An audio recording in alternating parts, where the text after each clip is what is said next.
And to me, that's where we're heading.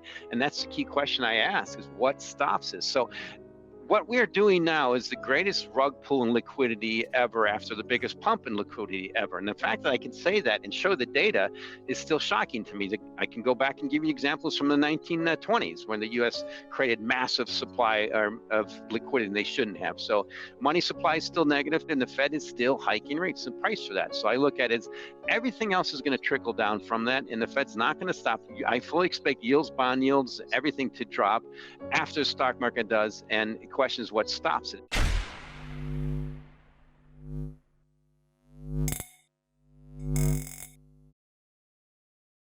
Bloomberg Intelligence senior commodity strategist Mike McGlone gives us his prediction and investment strategy in the coming months, and how we're watching the greatest rug pull for crypto in history.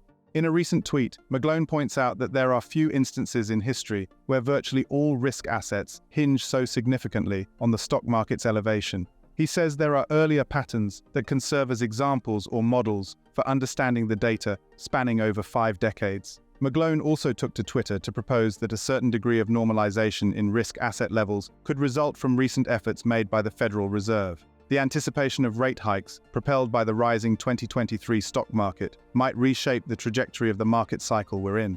McGlone also discusses the significant sell-offs we've seen in recent weeks, as well as the reported inflation numbers and negative money supply that are having a direct effect on digital assets like Bitcoin and many of the top stablecoins. Let's get into the latest interview with Mike McGlone as he gives his prediction for cryptocurrency, global economic conditions, and many challenges facing the stock market in 2023. Don't forget to share your thoughts and comments down below, and leave a like if you enjoy the content we do here. U.S., okay, Neutrino, you get around 5%. In China, you're getting 2%. Well, good luck with that one. Not much happening there. In Japan, you get nothing, maybe a couple basis points. In Germany, the third largest economy, you get 3%. You're still getting 200 basis points more in the U.S. And in England, you get about the same. What's the safest asset in the planet? It's still U.S. Treasuries. You're going to get those dollars back. And then, of course, you have 11 aircraft carrier battle groups protecting you. So I look at this as that environment bought debt. Heard it, seen it, and I just lived with it from 30, 40 years ago when I was trading U.S. Treasuries. It's just so mute. We're all turning Japanese. But that's, to me, the credit event will come. They always happen. You have to have risk assets go down, and they've gone up. So you take out the tide a little bit, and then you see who's not wearing clothes. And to me, that's where we're heading. And that's the key question I ask is what stops us? So what we're doing now is the greatest rug pull in liquidity ever after the biggest pump in liquidity ever. And the fact that I can say that and show the data is still shocking to me. I can go back and give you examples from the 1920s when the U.S. created massive supply of liquidity they shouldn't have. So money supply is still negative. PPI year over year is still negative, and the Fed is still hiking rates and price for that. So I look at it as everything else is going to trickle down from that, and the Fed's not going to stop. They will. I fully expect yields, bond yields, everything to drop after the stock market does, and the question is what stops it. It's all trickling there. So we on our call this morning, even our main economists said, yes, they've been early, they've been a little bit wrong, but they're still maintaining the year-end recession view. So let's picture ourselves in December. Recession's kicking in. People are hoping the Fed will ease, and they'll probably get up and say, no, we're not, because we still see high inflation. That's something we haven't seen in a while. That's the great reset, I think, happening in early days. And then you tilt over to what should be early indications of that. What was the biggest liquidity pump indicator, new technology ever for the last 10 years? Cryptos. The best indication should be Bitcoin, and that's why I'm looking for the lead indication from Bitcoin, and it's still kind of showing what I expected. It got up to near 30.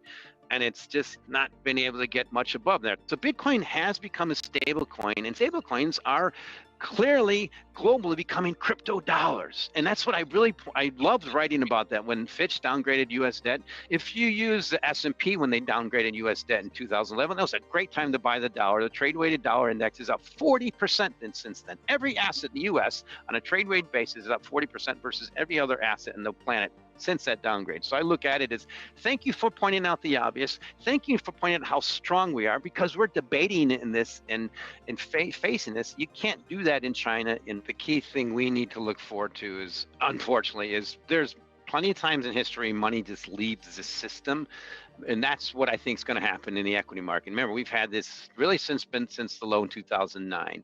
The key thing is also that's helped boost the equity market to highest levels ever versus housing, versus GDP, versus sales, you name it, and versus the rest of the world, the U.S. stock market. That to me is where it's the train wreck I see happening is the Fed's not going to be there to save the equity market. And right now, it's doing the equity investors a favor, particularly people who are retired in Florida. Turn off CNBC, stop trading stocks. I mean, it's the biggest casino in the world, and just put your assets into these treasuries that the government has pumped up to these high yields.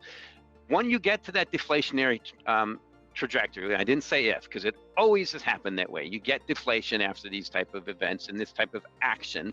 And particularly now we're in an environment where we're in the most, in terms of technology, pushing prices down, one of the most deflationary environments ever.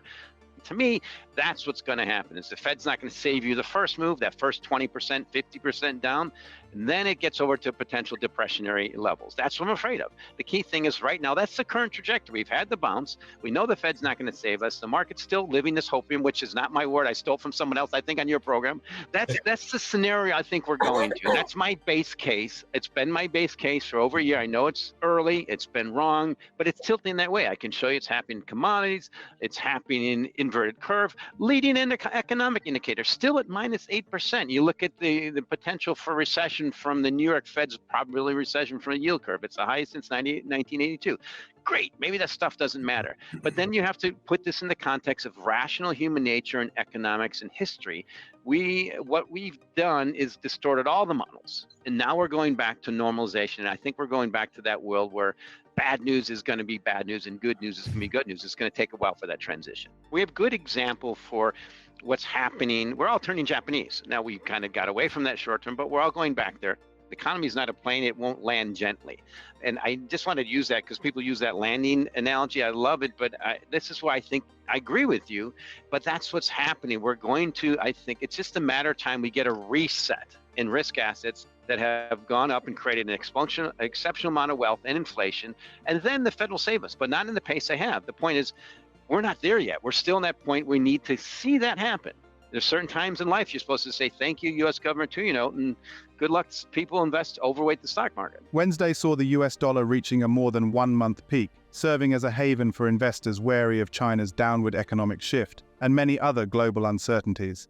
This surge in the dollar's strength was spurred by news that China's new bank loans experienced a significant drop in July, despite policymakers implementing interest rate cuts. Concerns also loom over the challenges faced by China's largest private property developer, Country Garden, impacting home buyers and financial institutions. Federal Reserve officials are poised to convene next month to deliberate on whether to execute the 12th interest rate hike as a measure to temper economic growth or maintain a steady course.